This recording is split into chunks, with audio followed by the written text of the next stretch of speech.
tukio la mauaji ya Bi Yokebet Filipo Sindila miaka 29 yaliyotokea siku ya tarehe 20 mwezi wa 6 2025 majira ya saa 4 usiku huko eneo la Mnarani Mji Mwema katika mji wa Njombe. Napenda kutaarifu umma kwamba mnamo tarehe 20 mwezi wa 6 2025 majira ya saa 4 usiku huko eneo la Mnarani katika kata ya Mji Mwema,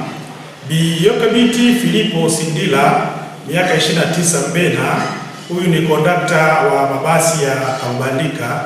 alikutwa akiwa ameuawa kwa kupigwa na kitu kizito kwenye paji la uso.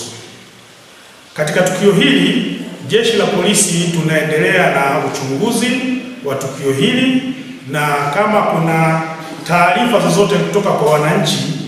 juu ya tukio hili au mtu aliyotenda tukio hili, tunaomba ushirikiano ili kuweza kumkamata mtuhumiwa na kuweza kumfikisha katika vyombo vya sheria. Vilevile tunapenda kutoa wito kwamba watu wote ambao wanatenda uhalifu wasione kwamba wako salama. Jeshi la polisi tunaendelea na doria kali kuhakikisha kwamba hakuna uhalifu katika mji wetu wa Njombe,